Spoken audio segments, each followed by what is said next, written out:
episode 126, Add a Gym to Your Clinic. I'm your host, Dr. Justin Trosclair. We're Dr. Josh Satterlee, Perspective. During 2017 and 2018 Podcast Awards nominated host as we get a behind-the-curtain look at all types of doctors and guest specialties. Let's hear a doctor's perspective.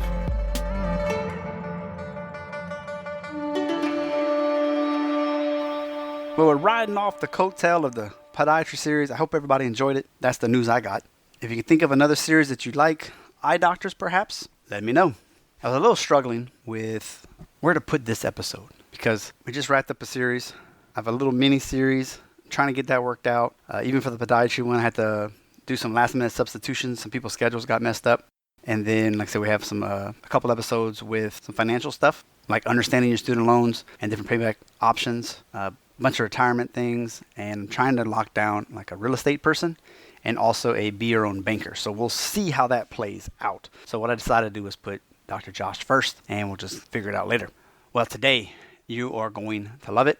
If you're a chiropractor, even a physical therapist, and you just feel like you're hitting a wall, especially financially, patients get better, and you're like, okay, what else do I do? Do I sell them supplements? Do I promote coming in once a month? How about a gym within your clinic? Different legal entity. We'll talk about that. But Dr. Josh has been doing it for quite a while. The clinic gym hybrid. He has TPI certifications, SFMA. He teaches all over the place on these things as well. But what we're going to do is we're going to go through like how much square foot would you need to have a membership gym? Equipment, hiring. Do you need special certifications? What kind of class sizes should you use? Or should you just do one-on-ones? Because remember, you got them pain free and they usually want something more. You know, a lot of times they get pain free. They go back to the gym. A couple months later, they hurt themselves again. And there's a cycle. So why not offer them your expertise? I mean, you're not going to be able to compete with these 50,000 square foot buildings and all that. But that's not what you're trying to compete against. You're competing with the expertise that you bring. And the nice thing is, we'll go over who should be the one doing these classes. All right, so we're going to cover all the things that you could possibly want to know. And if you need more, then you can just contact him to figure out how to join his program. He also gives plenty of resources for continuing education if you're into that rehab scene and just want to feel like you're more prepared for your patients. So this is going to be a good episode. It's a mix of business and patient care. He's lively. I think you're going to enjoy him if it's your first time hearing about Dr. Satterlee and the clinic gym hybrid. As always, if you can, leave a review. Let me know what you think about these mini-sodes going on. I'm enjoying doing them. They're much faster to process when they're less than 10 minutes compared to these hour-long ones that I would produce every week. I appreciate you. Listen, critically think, and implement what you can. All the show notes and transcripts can be found at doctorsperspective.net/126. Let's go hashtag behind the curtain.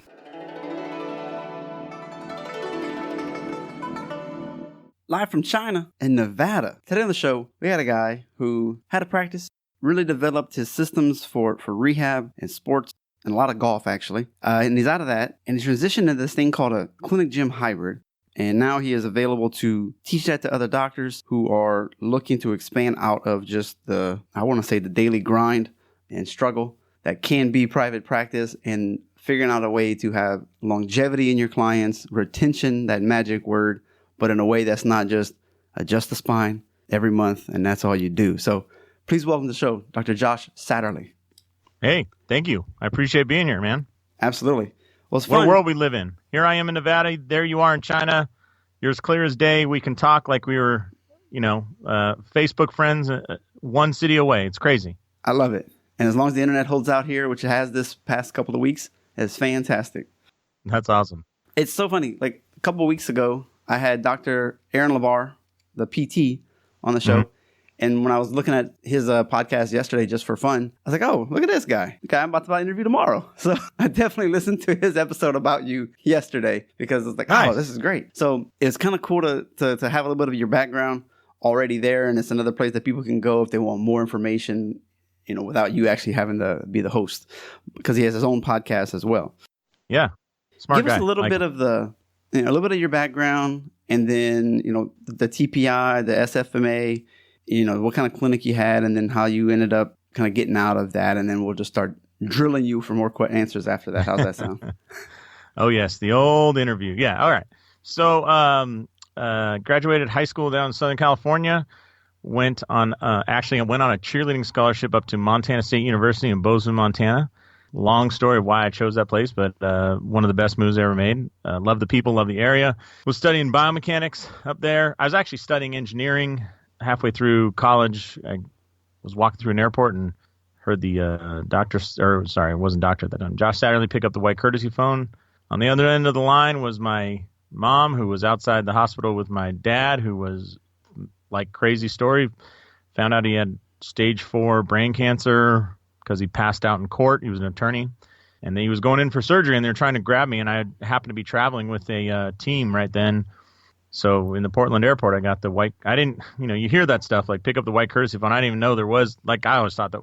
And you actually look around, and they are white, and you can find them. But so that kind of changed my trajectory a little bit. That's what got me into biomechanics and studying the human body rather than engineering, like mechanical engineering of machines. After college, decided to go into chiropractic, or kind of halfway through my second half of college. I took a year off, spent it with my dad. He ended up passing away, unfortunately, after that. But went back to college, studied the human body a little bit more, and had decided on chiropractic because I was impressed with how his chiropractor treated him as a person and not just like I've told the story before, but like when you have a loved one who has brain cancer, everybody wants to help them. And unfortunately, sometimes that help is just more and more painkillers. Like they don't want you to be in pain. But my dad said, like, I don't want to take the painkillers because I don't remember things. And like it's a haze that's over everything. Mm-hmm. And he kind of had this moment of clarity, and he said, look, I'm not going to be around for a year, and I want to remember what flowers smell like and the feel of my dog and, petting my dog and flavors, and I can't do that on painkillers. So anyways, went to chiropractic college at what I call the School of Champions, Los Angeles College of Chiropractic there in Southern California. And then after that, immediately upon graduation, I met a beautiful, tall woman who which turned into my wife. We got married right before graduation. I moved out to Vegas. She stuck around and did the 3 years residency of the radiology program there at SCU. So she's a DAC bar now. Oh, look at that. Yeah. And then we kind of spent the first 3 years of our marriage apart, and I started practice out here with a partner early on. We grew that from I think our first office, everybody asked me, I wish I remember, 800 square feet, something like that, 600 square feet, 900, somewhere around there. 2 doctors? Two doctors. Then we moved to 1,400 square feet because we added rehab, which was just a big open space. It was ridiculous, yeah. But it was just one private office apiece and rehab space. And then kind of kept doing more and more of this specifics, whatever you want to call that, sports-specific stuff like TPI, and wanted more space because I had a guy swing a golf club in my office and damn near hit the fire sprinkler head. That's a bad day. And I was like, that's not good. So we found a spot and expanded to just under 5,000 square feet. It was 4,990, just because in our area at 5,000 square feet, you have to install fire sprinklers. Oh, and so, no thanks. Yeah. Well, it adds a whole lot of cost and complexity, so that we did one without. But anyways, we moved in there, which was 1,200 square feet of clinic and about 3,000 square feet of gym, and the rest of it was bathrooms and waiting rooms and stuff like that. All that non-revenue generating area that I hate. So yeah, I've heard and seen new businesses. I'm like, that's a whole lot of bathroom, guys. A whole lot of bathroom. I was just in you lived in the States, right? So like, I just was in a Bass Pro Shops, and I look in there, I go, how the hell do you guys make money at this? I mean, you got more space for freaking elk fighting an elk, like, stuffed animals for God's sakes. And I'm like, how the hell does this place turn over cash? So you think a UV light shirt should really cost $90? Yeah, exactly. I mean, come on. It must be their catalog, though. That must be where they make the money. Yeah. Yeah. The showcase. Anyway, so yeah. So did that for a few years. You asked how I got out. So built that up at some point along there. I bought my partner out early on when we moved. He wanted to go back. He was about 13 years older than me. He had come out of the construction field, and he had decided to go back into the construction field instead of chiropractic. And he's doing great now. But so I operated it. There was a point where we needed another chiropractor, but I couldn't afford one really with the buyout and stuff. So I trained the hell out of a couple personal trainers and trained them to do about 80% of what I did. And they were a lot more affordable than another chiropractor, like an associate. So hired them. They started doing a whole lot. We got busier, hired an associate chiropractor, and I had a general manager. At one point we had when you have a gym, you have a bunch of part-time employees. Like we had employees working 8 total hours a week. Like which sucks because you got to deal with all these personalities for not much production, Right. So it sucks. But anyways, so at some point, the general manager, the 2 trainers, and that associate chiropractor were like, hey, we would be interested in buying this place.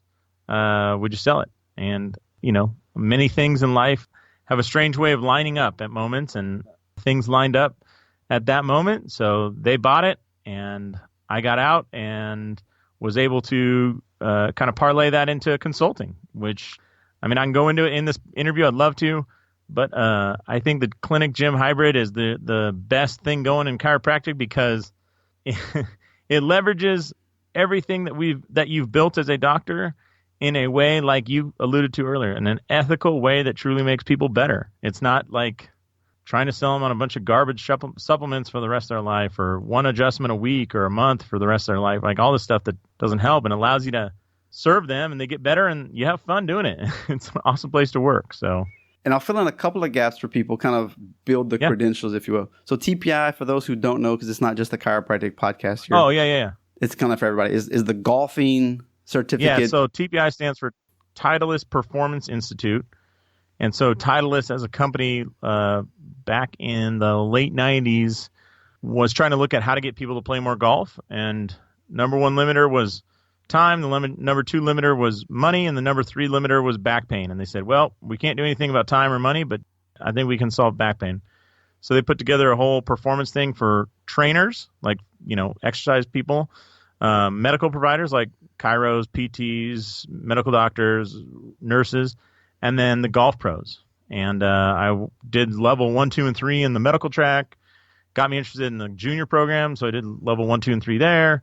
That got me interested along the way in the SFMA, which is the Selective Functional Movement Assessment, which is just a movement-based examination. Love that so much. I ended up becoming an instructor for them in that. So I teach that all across the nation. What else? I don't know. There's a bunch of other certifications along the way, but I don't want to bore people with. But that was the part that I wanted people to know, like, he's not doing dead bug all day long with somebody, or like McGill's top 3. I mean, he's actually has all this effort. That's something I'm interested in, and that was going to be something I was going to ask you kind of to start with. But it's got to be asked at some point. Docs who are like, all right, just get to it. I already know the guy's name. I want to know more information. I like the idea of rehab. Say you're a PT who's, used to doing post-rehab or, ultrasound. Post-surgical rehab? Yeah, post-surgical rehab. Put them on a bike. They're not using the skills that they need through the chiropractor who's like, well, in school, I learned a few things and we give out a couple of exercises here and there, but I'm not that good at it. So what are like a couple of the techniques that I've got to learn before I jump into this rehab thing? All right. Do you want the calm answer or the impassioned, possible cussing answer? Cussing, I'll just bleep out. But there is this guy has lots of personality. He's being really cool and calm right now, but he makes really bad jokes sometimes. And so it's kind of fun to listen to him. So yes, please, the impassioned, because I just interviewed Ben Fergus with Grip. Yeah. And I'm like, that's something I want to take because it kind of seems to me, it takes a little bit of everything and you can kind of like, instead of piecemealing it yourself, he's already done it for you. So already I'm thinking that's episode 115. Ben is much more intelligent than I am. So I'm sure he flooded your airwaves with the technical terms and everything. I'll try and simplify things because I'm not as bright as Ben. He's a sharp cookie. He's next level. Number one, most people in rehab, like I've taught a lot of courses and a lot of people, and I don't care if you're a PT or chiro, ATC, RN, occupational therapy. I don't care. I've taught them all, and I will tell you the number one problem in rehab is people don't know what the heck they're trying to do. And what I mean by that is if I tell you, hey, let's work on getting some exercises for like hip extension.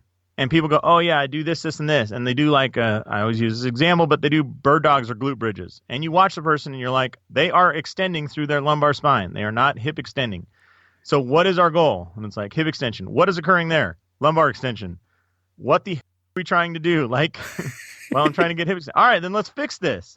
Don't just give them more reps or a different exercise if they're continually doing the movement you don't want, right? Yeah. And somebody like with facet pain, like we don't want them extending through the lumbar spine repeatedly with load. Come on, like let's change this up. So just get clear about what joint you're isolating, the hip or the spine or, the GH joint versus the scapulothoracic joint. I don't care, whatever. And then what motion do you want to create? Oh, I want the GH joint to externally rotate more. Perfect. All right, what can we do to do that? And it's like, well, I'm a kettlebell person. All right, great. Use the first stage of the Turkish get up. Fantastic. Like that is a loaded exercise. It creates external rotation of the shoulder. Fantastic. Oh, I don't know. I'm trying to think of something else. I love bands, Yeah, I was the TheraBand guy. I mean, if I was a guy like you and I moved to China, like I probably would have a higher likelihood of taking bands with me than kettlebells. Correct. That's no joke, man. So I'd be like, all right, well, I'm a TheraBand guy or whatever. All right, cool. Like, what exercises do you use for external rotation of the GH joint? I don't care what it is. Like, they're all just tools, but we have to know what the hell we're trying to go after. And so many people are just like, oh, I'm just trying to get them better at this or that. And it's like, dude, isolate it down to what the very motion you want to create, and it becomes very easy. So that's the biggest piece too, is if you don't know the exercises, then you probably need to get like a book to just start learning basic, personal training exercises. And then when you learn stuff, like a lot of people have taken, I watched Eric Cressy's DVDs, and I watched Charlie Weingross's DVDs, and I watched, trying to think of some other ones that have been out there. Oh, I took this course from MedBridge. Cool. Just start classifying those things. Oh man, this exercise works really good for hip extension. Oh, awesome. Like, I never used this before, but man, it works fantastic for that. Awesome. Like I took an FRC. Are you familiar with FRC? Functional range conditioning. And never heard of that. This guy named Andreo Spina. Everybody calls him Dre, but he's a chiropractor from Canada. And he had an interesting way. I think he kind of got pissy with active release techniques and decided to start his own thing. And so he looked at the research surrounding like manual therapy and like what truly happens, or what do we believe happens versus what's actually happening. Mm-hmm. Designed a whole training program, and along the way came up with a rehab strategy, which was this FRC, functional range conditioning. It's basically, if I distill it down, it's specific joint isometrics and trying to isolate them as much as possible. So if you're trying to move the GH joint, it's you isolate that by bracing everything else and getting it fixed. Anyways, I took FRC, and I'm like, man, this stuff is fan-freaking-tastic for early stage rehab. And he has this like standing maneuver that you bring your opposite hip up. So let's say your single leg stands on your left leg. You bring your right knee up towards the ceiling. Well, if you get to a certain point, you can lift that right leg super high. That left glute all of a sudden is like strained for stabilization. It starts cramping almost. So if you have one of those patients that you're trying to do some hip rehab on, and they can't feel their, like they just have no connection between their brain and their butt, that move works fantastic for them. But once you have that menu of things, I don't know what classes you have done that I haven't, but if we can just have a conversation over coffee one day and go like, oh, I use this for hip extension, I use this for internal rotation of the shoulder, I use this for neck, disassociation, whatever, we can just classify these things. And I think the best people on earth just have like 200 or 300 exercises in their library, but they know when to pull them out. All right, so that sounds good, because there's going to be people who, like you said, I'm a band expert, I'm a kettlebell gospel. And so it's like, all right, well, but what are you doing with it? You got to learn, isolate it, take the time and get a chart. In fact, Google's great. You could probably find someone who's already done this if you just spend an hour Googling, and they probably already have like, these are the top 5 exercises. And if you don't know what those are, then you go write them out and study it like you needed back in the day. And try them too. Like, I mean, there is no single one perfect exercise. When people go, oh, I use this and it works every time, I'm like, well, you just haven't tried it. Like, right. Because like hip extension is great until the person has hip flexion is great until the person has a disc injury. And then, when they're getting pain with lumbar flexion, you have to kind of isolate those two or get them to disassociate. All of a sudden things get much more difficult. Or like disc injury and you want to create some rotation in the hip, that's very dangerous territory, because you don't want that spine to rotate and further the disc pathology. I heard somebody was talking about a runner and their knee were bad. She did 2 or 3 rounds of 8-week PT. Mm-hmm. And then she went to somebody else who's got more specialties and all this. And like, it's not your knee. You have like no hip internal rotation or something like that. They're like, we fixed your hip. Now your knees don't bother you anymore. Right. And she's like, oh my gosh, you're the best thing since sliced bread. And they're like, yeah, because it wasn't really a knee. And they had to modify every exercise she does at CrossFit to not do it. And she's like, it's about goals. We haven't talked about that. We don't necessarily have to. But her goal wasn't to compete in CrossFit. It was, this is my 5 o'clock sanctuary. Therapy. Yeah. And I need to go. And I don't care if I have to change my routine. Somebody said in my gym, I work out so other people don't die. Well, we appreciate you, fireman, or whatever it is you do. So now we got a little bit of the backstory. It's nice to know we can kind of pick whatever we want and just learn some stuff. You got this clinic gym hybrid. Give us a little spiel about what that is, because I've heard some of your podcasts. I'm thinking, okay, 600 square feet with 2 doctors. That's awesome for low overhead to get yourself ready. My thoughts are like, wow, you probably need at least 1,500 so you can have a couple of, the therapy bay, a couple of adjusting rooms, and then like this little area at least where you can do bands. Yeah.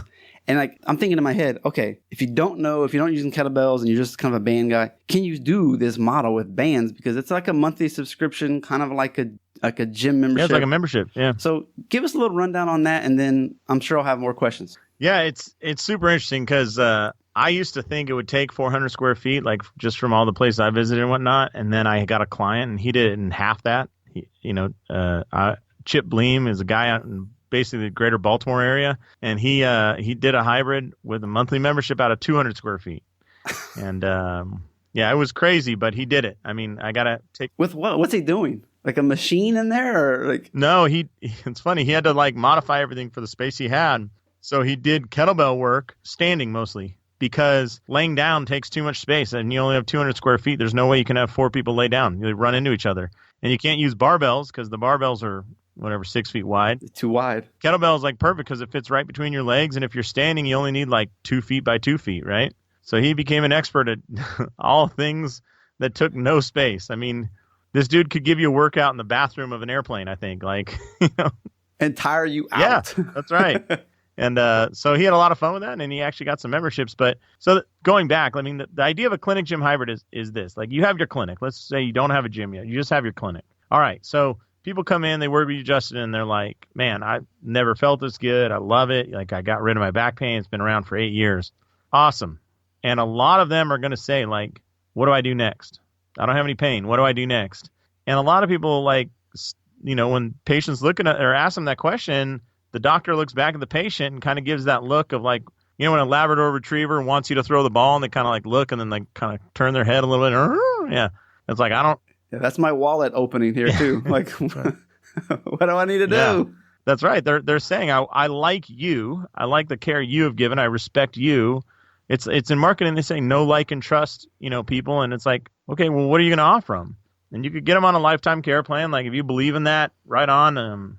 I don't believe that people need lifetime manipulations or whatever. I think they need dosages of manipulations, just like they need dosages of everything. Like, there are times you might be vitamin D deficient. Once a quarter, once a month, whatever. Right. So you've done all this work, and it's like you have these people that just totally dig you. I say it's like if you went to the park and like you inflated, like you spent a bunch of time inflating balloons and tying them and putting ribbons on them, and you're walking around. At the end of it, you don't just like let them go and drift away. You do something with them, right? And I think in this sense, like the do something is get them into a gym, because if you truly believe that you got them, help them get better in their musculoskeletal condition, what is the number one way to keep the musculoskeletal system healthy? Movement. Exercise, right? Yeah. Stretching, strengthening, whatever, Pilates, I don't care what it is, but movement. Motion is lotion with the human body. So keep them moving. Now, you run into a problem sometimes. I'm sure you've had these people. You refer them out to a trainer or a gym, and 6 or 8 weeks later, they're back in your office with the same injury they had, right? That drove me nuts. I hated that. I hated it. And you'll lose those people after a while because they go to you, they feel better, you refer them out, they go to the gym, they get jacked up, they come back, you get them better, send them back to a gym. They're not going to play ping pong with themselves that long. You know? You didn't equip them. Like, I don't feel equipped to handle the gym, apparently. And they're like, yeah, dude, this guy Justin's like sending me to like another gym and I don't want to get injured. So if instead you had a gym in your place, and I'm not saying that I want everybody listening to become a trainer, like get a second job. No. You just have it in your place so that when you hire a trainer, you guys can have real-time conversations about each patient. So each person is getting dialed in, is getting the right exercise program for their body and for their condition. So if the person has a known L4-5 disc herniation, you're going to eliminate, not that you would do this, but you're going to eliminate all the sit-ups out of that program, or spinal flexion, right? Like, why take that risk? There's 100 other exercises we can do with the core that aren't as risky, It's super interesting, like, because people always be like, oh, yeah, like, you mentioned the McGill Big Three. That's awesome, but most trainers don't know about the McGill Big Three and why they're so important, right? Mm-hmm. That's not the trainer's fault, but I'm just saying, like, you understand that. And if you worked with a trainer closely and you said, hey, Scotty, here's one of the reasons we like these McGill Big Three, and here's who it works well with, and then that person does that in the training, they're going to be looked at as an expert in the training. Client's going to love them, and they feel great about what they're learning in your place. And so the trainer themselves want to work more for you because they're like, dude, I love this. Like, he taught me a bunch of stuff, and this is really, I truly want to get people performing, and just, I think so many people don't look at how close they are to the solution there. All you got to do is hire a trainer and start running a little bit of exercise in your office, and you'll realize how powerful it is. So are the trainers like babysitting each person that's in there? If there's 10 people in there, is there a max that they can handle? Yeah, I'm glad you asked that, because that's a great question. The coup de grace, the perfect, if everybody sets it up well, the perfect way to do this is with small group training. So that's like 4 clients, 1 trainer. And that allows enough time in an hour-long exercise program that everybody gets to do something exciting. Everybody gets to work with some other people they like. But there's also time for that trainer to go in and work modifying the workout perfectly for the people who are participating. So they might have 30 exercises or something. Like, you guys talk together. Yeah. It could be more like generic. These are the top 15 conditions that we have, and these are the top 50 exercises that they need to work through each month for each condition. I'm not going to so that way you don't have to reinvent the wheel for every single person that walks in the door. Right. So the way we organize it is every exercise has a way to regress it, make it easier, like probably 2 or 3 or 4 steps to make it easier. And then there's a way to make it harder, 4 or 5 steps. So if you start out with a glute bridge, again, that's like a hip extension exercise, right? We want your hips to extend and build that strength. We can progress that up into exercises all the way till we're doing a hip hinge, and then we add weight to that hip hinge, and it magically turns into a deadlift. I'm not sure if that occurs at 100 or 200 pounds or if it's based on body weight, but at some point a hip hinge becomes a deadlift. And but who cares? Like, if the person, I had a guy that was 2 weeks out of like true sciatica into the back of his thigh and in the back of his knee. He had a previous disc herniation, and 2 weeks later he was deadlifting 225 from the floor. But that reassured him that he is healthy. And that was a progression. He didn't start out with deadlifts, but we did some early exercises like glute bridges and progressed him step by step through different positions until he could handle that deadlift. And man, it worked great, because he's more resilient then too. If he's deadlifting 225, I know his back is better. Yeah. Yeah. He'd have felt that one. Does this cost a lot of money then? I mean, can you keep it bands and balls and Pilates-ish and yoga-ish? Yeah. That's funny, man, because I just, I'm working with a guy we work with a lot, Brendan Rearick. I'll totally throw a shout out to him. Brendan was one of the developers of the CFSC, the Certified Functional Strength Coach program with Mike Boyle. Brendan's kind of the guy that Boyle came up with all the exercises, but just threw them out randomly, and Brendan organized the whole thing. So yeah, he did a pretty amazing job. But they teach that course. I will tell anybody listening, I would highly recommend that course. Taught me more about, I don't know more. It taught me a ton about rehab, even though it's a strength and conditioning course, right?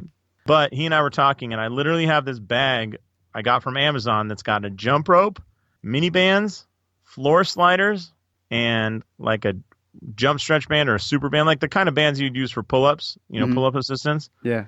All in this little mesh bag. And we were saying that plus a short, like 12-inch foam roller, you could run workouts with that. And I think it's like $20, $23 or something off Amazon. Oh, nice. Spend the extra $10 for the foam roller, $33. You need 4 of those if you're going to work with 4 people. But yeah, you can literally do this for a couple $100. To really do it well and get some kettlebells on a rack, you're probably looking at $5,000, but you don't have to spend $5,000 at once. You can slowly build up. Okay. And heck, you're in China, that's the home of most of the products on Amazon, baby. If you could just find the street vendors selling the stuff before it gets shipped off, man, you could do this.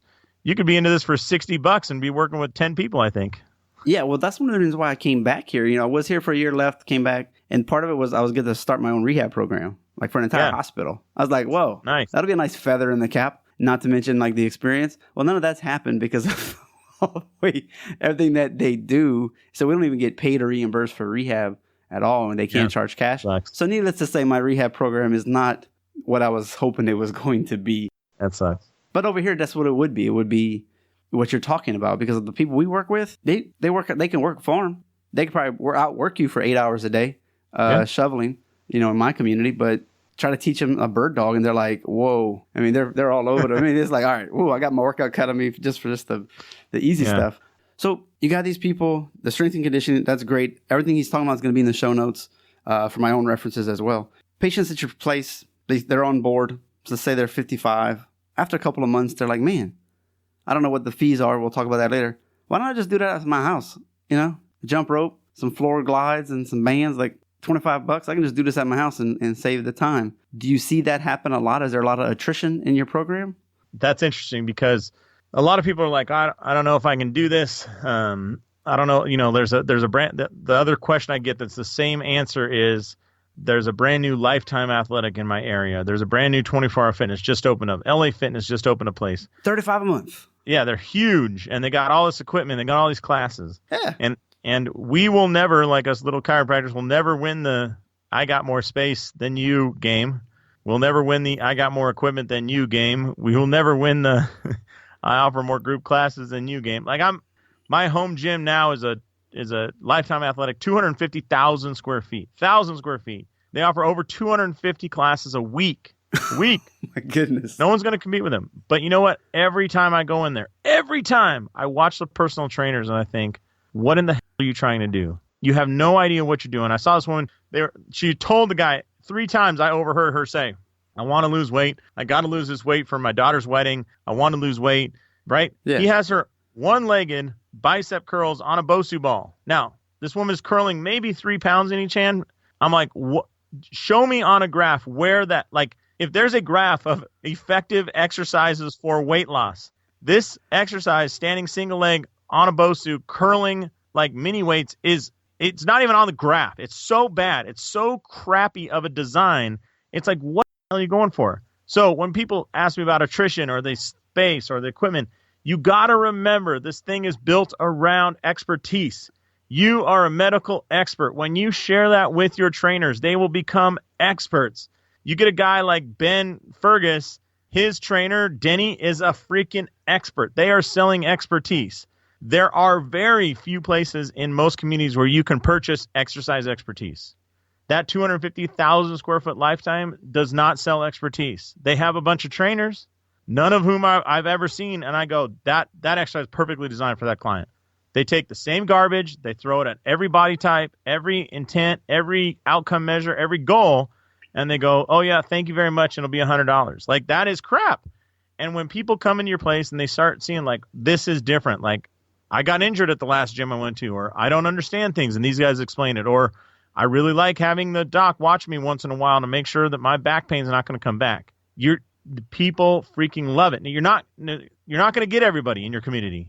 You don't need everybody. You couldn't handle everybody if you got them. So what we're talking about in like a 400 square foot, so like Chip Bleem, he had 200 square feet. His membership would cap out at 20 people. 20, not 200, not 1,000, 20. Yeah. So in that kind of square footage, you need 20 people. Well, then you can hand select all 20. And I'm sure that in your list of clients, Justin, there are 20 people that go like, I want you to watch me. I want you to build my program. I want you to be the person taking me through workouts because I trust you. I believe in you. I don't want to get injured, and I think you are the person that's going to save me. So anyways, that's the deal. Like, the other piece of it is the reason you go for small group training, 4 people, instead of one-on-one, which a lot of people go one-on-one, but I'm telling you, go small group. Relationships form in the group. Yep. And they keep coming back, not because of you, but because every Wednesday and Friday I work out with Nancy. And and then, I love going on Mondays because Joe is there. Like, perfect. Those interrelationships feed a lot. So do everything you can to help people get those relationships built. So take pictures together at the end of every class, a little selfie, congratulate everybody. Oh man, Justin, hey everybody, give Justin a hand. He just deadlifted 300 pounds for the first time on Monday. Woo! Clap, clap, clap, clap, clap. And then Susie over here, she just celebrated her 85th birthday. Give her a hand. Clap, clap. She's she's 85 years old, still in the gym. Like, that stuff is what people want, that kind of energy and that excitement. And so the hours can be whatever you need them to be. They can be early morning if that's the group that you have. If you have more of middle age to older population, which is kind of what our bread and butter is for most chiropractors, for instance. You could have those types of people. Because my mom goes to this physical therapy clinic down the street and passes up a couple gyms. And I was like, what do they teach you there? She's like, well, the PT kind of does this and it shows me. And then the little helpers. And I'm like, you're on an arm bike. You can't really do stairs. Why are you doing an arm exercise? So I'm still like, you can still get trashy. No offense to those people. Hopefully they don't listen. But there's just so much stuff that you could do. Hopefully they do listen. And maybe they should. Clean it up, dude. Like, there's so much bad care out there. There's so many bad trainers out there. Like, you got to like put some pressure on people to get better. People got to remember, you're not advertising to the public. You're advertising this group to people who've already been into your office. I tell people it's like this. Like, you said you lived in Denver previously? Yeah, for like 6 years. All right, in Denver. Are there a bunch of golf courses? Yeah. Yeah. And now, okay, so that is there's golf courses for just the people who want to play the game of golf, right? Not for skateboarders, not for people doing equestrian, not mountain bikers, not for skiers, not for snowboarders, not for anybody that's into NASCAR. This is just one specific little sport, right? So I don't know what percent of the population that is, but it's not huge. All right, so think about that as all the people that go to chiropractic, right? They come into a chiropractor's office, not physical therapy, not acupuncture, not all that, like just the people for chiropractic. All right. I don't know what we are, 6 or 10% of the nation has exposure to chiropractic. Most people see 20 to 35 new patients a month. Yeah. So I think like 10% of the nation plays golf, right? Or it's less than that. So it's an equivalent. Within that golfing community, are there country clubs? Yep. Yeah. Now, is that swanky ones? Is that everybody? Could those country clubs handle everybody if they signed up? No. But within the community of golf, there's people saying, I want something more. I want a deeper relationship. I want to come here often. I want them to know my name. I'm willing to pay for it. I want to have them store my golf clubs. I want to hear a thank you, Mr. Smith, when I leave, which tells me within your populations of clients, there are people who want the country club experience. They want to pay you for additional services like a clinic gym hybrid. If you offer other services, like I'm down, like I don't care. Just don't give up that relationship with your clients. Like if you're like, oh, I do functional medicine or I do whatever you do, I don't care. But like, don't just end it when they're out of pain. Like continue a relationship, but just offer something different. That was going to be the follow-up question was, this has got to cause some sales. You got to have some salesmanship to do this. But at the same time, it sounds like, yeah, you're getting better. They're seeing some results. They're able to do whatever it is that they're kind of wanting to do. And it's just a natural progression. Like, hey, by the way, I offer this to every single patient that I have. We've got this gym back here. We got a trainer. Yeah. It's group classes. It's specific just for you. You don't have to worry about getting injured because everything's here. And they're underneath my thumb, but I won't be there for it. Yep. And then you're going to say, that's interesting. And then how much does it cost? And as long as you're not, just tell them, this is what it costs. It's one-on-one in a medical setting. I'll tell you 2 interesting stories about that. So I got one client named Kirk Mason. He's up in North Dakota, right? And he built a gym onto his clinic. He and his partner are just crushing it. They're doing super awesome. And so they do like this, to only current patients, they do like this 21-day challenge, three week workout, right? They talk about it. They get 15 people to do it. At the end of 3 weeks, they had 8 people sign up, a little better than half, right? So we're on a call because he's one of my clients. We do like a consulting call, talking to his team. I said, all right, what'd you do to sell those 8 people into the memberships? And there's like this long pause. Well, we really didn't do anything. They just signed up for continued membership. I'm like, what the hell? I had a sign-up sheet by the phone. You didn't even have to sell them. They're just like, they're shoving money in your face going, here, I want to keep coming. And they're like, yeah. I was like, well, then just run another one and just get another, like their membership is going to top out at 40 people. You don't like, come on. Like they had no salesmanship, no attempt, no brochure, no sit down and hey, we'd like to have you join. That was just people that were like, hey, I like this place. I love you guys. You're awesome. Sign me up. Wow.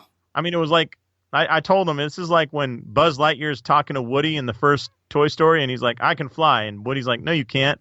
And he jumps off the bookcase, and he like hits a bunch of stuff on the way down. Yeah. And he's like, I'm flying. And Woody's like, you're falling with grace. Whatever. Like, anyway, so that's one story. You don't have to sell that great. Like, people just love the exercise and love the interaction with somebody who knows what the hell they're doing. The second thing is, I got another client, Dan Leonard. Dan's awesome out in Columbus, Ohio. And that dude is blowing up. He's added 40 people to his gym in the last 2 months. So he's crushing it. But what he started doing was he believes in exercise. So every new patient on day 1 or day 2, he says, hey, here's the treatment plan you need. It includes this, this, and this. And if you're interested, I would highly recommend you do 4 weeks of small group training once you're out of pain. And it was like out of 10 people, something like 7 people paid for it then. Wow. Like long before they actually did it. They said like, that's what I want because I don't ever want to have this back pain again, or I don't ever want this neck pain to come back. So I'm willing to pay you now for training that's going to occur in like 2 to 4 weeks, and they're just, but the idea of like, hey, bulletproof yourself, they're like, hell yeah, that's why I came.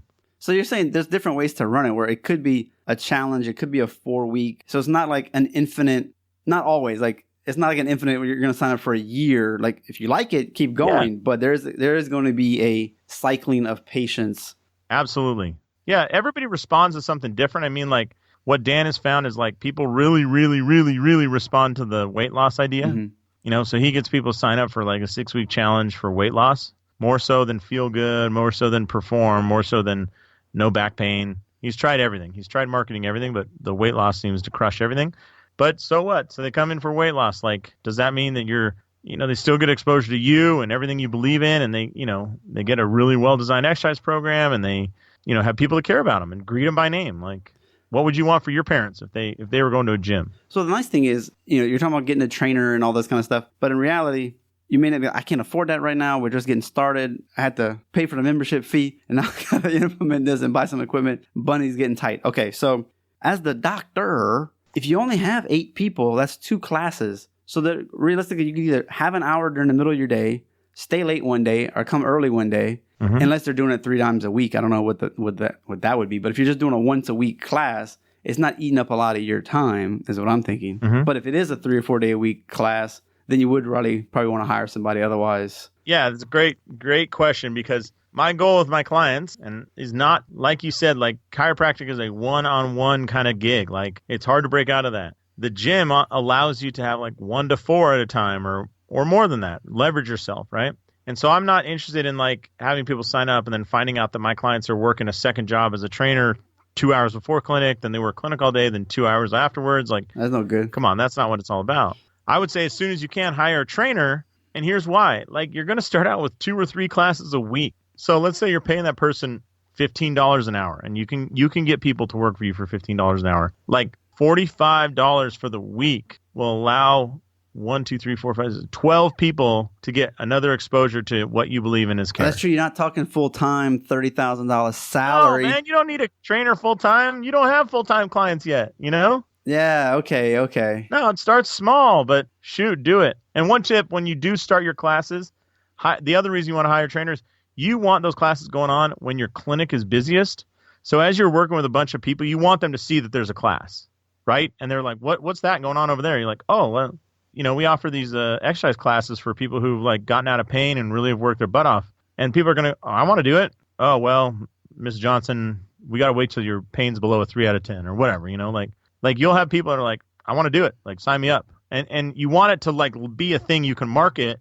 So if it's going on while you are at your busiest time, so if you're like, hey, listen, my clinic's rocking from 3 to 5 in the afternoons, do your class at 4 so that it's going, and then you can take somebody that go, hey, Justin, looks like how's your back today? And you go, well, I said, what's the pain level? And you go 1 or 2, maybe, like I'm feeling pretty good.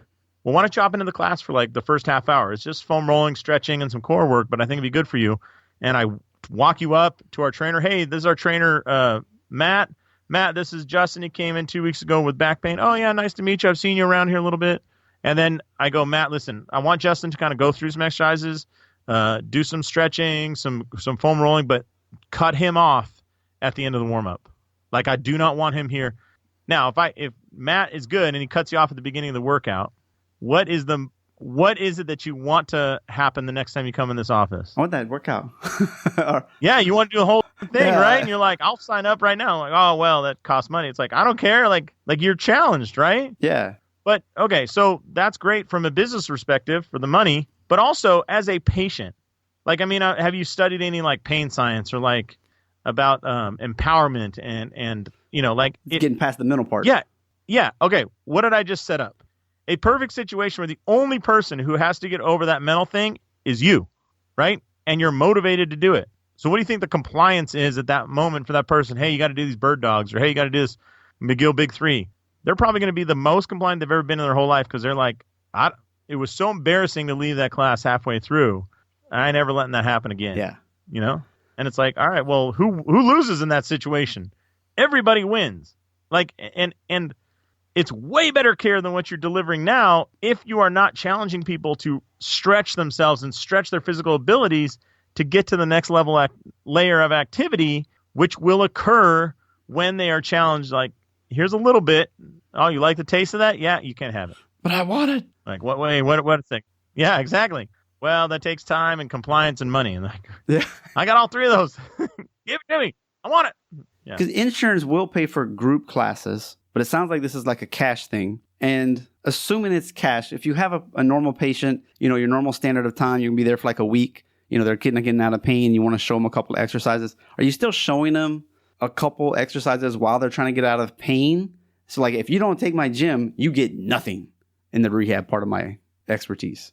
Yeah, so there's kind of a blend there. So I would say like you want to offer them like 4 sessions from the clinic, up to 4 sessions.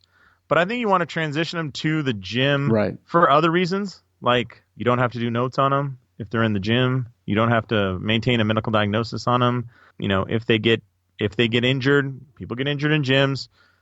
We had a lady do a pull-up, and then at the top of the pull-up, she just let go, which still to this day do not understand what she was trying to do. But she got banged up. She fell on her back. If they sue you and they're members of your gym, that doesn't go against your malpractice insurance. Okay, so so that's one of the things you'll cover also, not on the podcast, but there's entities. Yeah, like we have a whole section on how to separate those two and when to do which. But perfect world, the gym is a totally separate entity than the clinic. You got to get the liability under control. So you got to take some steps, get them to sign waivers and contracts and all that, but it's not that hard. And making sure they understand that this is not a... Yeah, but remember, these people love you. They're asking you for it. Like if I go, Justin, hey, I know you did half that workout last week, and you can't do the full workout this week until you sign this waiver. And listen, this is to get workout in the gym. That means you're pretty much done with care. I want you to understand that. Oh, yeah, I'm done. I feel great. Okay, this is the next step, and you understand this is not the clinic. Like, you are graduated, you are stamped, you are good. You're like, yeah, sign me away. Like, okay. Even your gym has a page of small print on the back. Right, that's okay because you're motivated at that point, and psychologically, placebo, whatever you want to say, like, you're probably more healed then than you were, 7 days earlier. I want to respect your time. I think this would be a good question. Any challenges that everybody has a rock star. Not everybody's going to succeed at 200 square feet. Somebody might have a 5,000 square foot building and fail too. What are the challenges that your average client experiences? Number one is a mental challenge. There's no reason you can't do this. I get questions all the time. Like, well, do I need to get certified or I need to take a class? Nope. And I explain it like this. In every town in the USA, there's some total jack-off who is starting a gym damn near every week, So why not that? Why can't you be that same screw-off? Like, start a gym. Like, what's the downside? Now, should you learn? And yes, you should, and hire a trainer, all that. But like, there's no limit to you starting a gym. The flip side is not true, by the way. They can't just go out and start a chiropractic clinic, right? That's a regulated entity. You have to get a license, and that takes a lot of certification and board approval. But you could start a gym tomorrow. Like, all you got to do is open up a space and just put a sticker on the wall that says Bill's Gym or whatever, Yeah, really. Yeah, so there's no reason you can't do that. And then, like, I would just challenge everybody, like, think of a way to extend yourself. Like, as everybody, kind of grows up in this profession and then they get to a point where they have kids and they want to do activities and whatnot, like, if you got another one, I would love to get an email with this answer. What is another way to leverage the relationship you already have with your clients in a way that they want to work and that also increases the level of care they're receiving? Tell me what we're going to do besides the gym. Like, I'm not trying to say I have the greatest idea, and this isn't even like, I don't think I'm the only person with this idea, because the more and more I'm in this, like, I hear about it a bunch of places that, it's just a great idea. But if you look at that, like, what's another way to make more money without, like, just adjusting people more and more and more and more? Because as soon as they realize what the gig is in that model, they take off, and you ain't ever getting them back. In the gym model, the cool thing is they come in for an injury, you move them into the gym. A year later, they might get injured again, and guess who they go to? They go back to the clinic that they loved, right? It's not saying you can't have a supplement line in the gym as well, because every gym has. Yeah. I've never even heard of these brands before, and people are asking, "Are these brands good?" You're like, "I don't know, but I got the best you can get." The profit margin's not great on them, right? And the take rate's not great on them, but I don't know. I think this thing's the best thing since sliced bread with room temperature butter. I mean, this is good. Like, yeah, especially that room everybody temperature. says sliced bread, but if you find a place that also has the butter at room temp, like it spreads easy, that's good. Yeah. Anytime I'm at a hotel, I put the butter on top of the toast while it's hot and let it melt. Yeah, otherwise, that's right. it's hard. It's frozen. No, I always hate when it's rock hard and you're like tearing up your bread. It's ridiculous. Yeah, I feel like an idiot. Anyways, yeah, but if you got another idea, somebody out there listening has an idea for another business model that's better than this, send it to me. Last question. Are you ready? Yeah. It's the part of the interview we always do a little personal. If you don't want to, that's fine. Yeah. You're married. What's one thing that you can do to keep the love alive so when you're building these empires, you don't just get divorced and never see your children? Oh, dude, this is a great question because I totally screwed this up. I mean, like, I was saying this to somebody last week. Like, if you drew a line of, like, a graph, like, where divorce occurs, me and my wife were well below that line. We were just so damn apathetic towards each other. Like, we didn't have the energy to just say I want a divorce. Like, that was too much effort to put into it. Man. It was, man, it was horrible. I had created a very bad situation. Like, I will take all that on myself. But, like, I was building the business and, like, life now, after I sold the business, life got easier, but it didn't get better. Because you taught a lot. That means you worked 5 days a week or 4 days a week, and then you were at a seminar for 3 days a week. And I was going in at 5:30, 6:30, 7 a.m. a lot of times, getting home at 8. Like, there were many days where I left before my kids woke up and got back after they'd gone to bed. Yeah. I was not a good dude. Like, I was not a good husband, but life got better when I started learning how to communicate and made that a priority. And I didn't have the skills to do that. Like, we went to years of counseling. Every week we were going to couples counseling, but it was a skill that I did not enter life with. I don't know if, my parents didn't communicate very well. My wife's great at communication, but I had to learn that. And when I started communicating and getting clear on what the goal was, just like we started this interview, God dang it, life got really good really fast.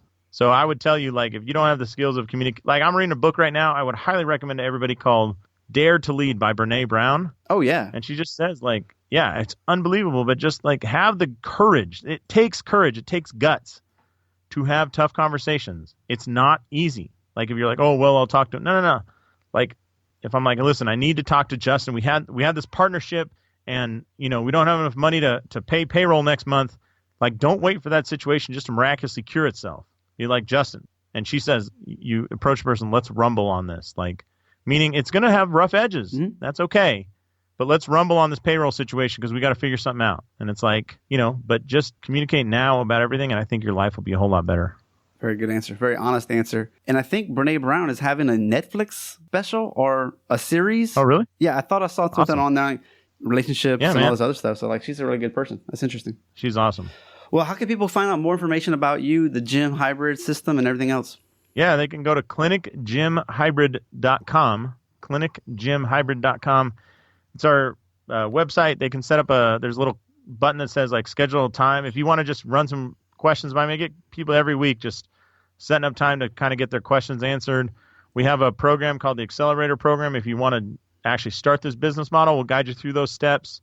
It's partly online, and then every other week we hop on a call with everybody who's building a clinic gym hybrid and kind of go through what's working, what's not, how to grow them, how to build them, staff issues, all that. So it's like a safe little place to kind of air your struggles, and we're getting some people are seeing some crazy awesome growth right now. It's pretty cool. And your podcast is? It's called Clinic Gym Radio. That clinic/gym thing, that's like the whole secret sauce, right? So Clinic Gym Radio and Clinic Gym Hybrid. It's Clinic Gym Radio. It's on iTunes. It's on Spotify. It's on the Google Play Store. Type in good-looking chiropractor into the search bar. I don't know what it'll return, but then after that, when you don't find my show, then type in Clinic Gym Radio and you'll find my show. Yeah, you have to scroll for a little while for mine. That's Yeah. Oh, my goodness. I'm number 173 out of 150 entries. So. Yeah, there you go. Dr. Satterlee, thank you so much for your time today. This should get some people's brains stewing on what they can do. And hopefully you'll get some. Yeah, man, the whole world's out there for us to grab. Like, there's never been a better time to be a chiropractor. And I think our license, there's like not another license in healthcare that is wide open like ours. You can do anything you want. Like, it's awesome. Just take advantage of it. All right, brother. Thank you very much for having me. Another great interview has ended. As I always say, I hope you listened, critically think, and implement something so that your practice life, family life can improve this week. I want to hit you up with a few links today. If you'd like to know what the top episodes of 2018 and 2017 were, you can just go to .net/top1718 and you can get a PDF of all those episodes. It's like 22 of them. If you're interested on any of the programs that I've actually been interviewed on, just go to .net/asheardon. So play on as seen on, so as heard on. If you didn't know, the Needleless Acupuncture book sales page has been revamped, so it looks a lot better. Sometimes when you look at a web page and it doesn't look like it's put together well, you're like, I'm not sure about this thing. But it's been redone. Looks better. And also, if you have an Android device and you're curious about it, you can actually now download the same 5 protocols, blueprints if you will, right there on your phone at the Needleless Acupuncture app. And for less than $4, you can get the whole book on your phone from the Android Google Play store. So if you're interested, check that out. The electric acupuncture pen is still available at a great rate. You can get it on its own or as a package. So you can get the book, the e-pen, as well as the auricular points. Now, some of the things that I'm recommending, Blueberry Hosting, that's who I use. I really like them a lot. I'm not going to lie to you. Fiverr is where I get a lot of my music done, my logos. I don't know if you noticed on Facebook, I believe my picture is now a face with a bunch of words. I just saw that real quick. It was cheap. Yeah, why not? I'll try that for a little while. It's fun. Turtle pillow. It's a travel pillow. It actually has like an H-beam in it, so you can rest your neck and your chin on that, so you don't get like the chicken bob where you're sleeping and you wake up really fast. And those U-shaped ones, I just don't think they work very well. So for me, it's worked really well. I've traveled 10 different countries with it, across the pond, as they say. I really highly recommend that. If you're into instrument-assisted soft tissue manipulation, 2 options. You got Hawk Grips, so .net/Hawk Grips, and also .net/Edge. And you can get tools there as well. But they also have way more than just tools. They've got how to use Google Apps as your EMR. Blood flow restriction cuffs. There's a lot of research on that device. And you can check that episode from the past. And you can get an automatic 10% discount on all the products from the Edge mobility equipment. One of the devices I use to send out snippets of the podcast via picture and quotes from the text that I write from the show notes is Missing Letter. They just took out the last E in letter.com. Pretty much, you can do a blast in 2 months, like 5 emails over 2 months. I like to do 9 emails over 12 months. So that person who was interviewed last month doesn't just get lost, right? So every day I have a new episode that I highlight and it's all automated. It's really cool. Definitely check it out. If you need to record your screen, I like Screencast-O-Matic. Also, JLab audio speakers. I've said it before. I love them. It's a great company. And now I get to actually be an affiliate for them. So if you end up buying any of their products, just like any of these, I get a little piece. Probably have like 3 or 4 different products. I mean, the battery lives are longer. Sounds quality is amazing. And for the price, you can't love it a bunch. And of course, in the show notes, anytime you see a book link, you buy it, it comes to me. And .net/t-shirts will help us out.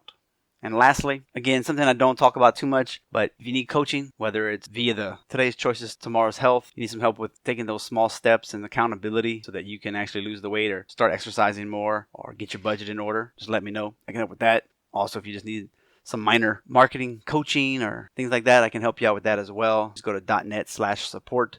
And of course, on there, you can also host a cup of coffee or even more than that. There's different options available. So thanks for tuning in, and we'll see you next week or on the mini-sode.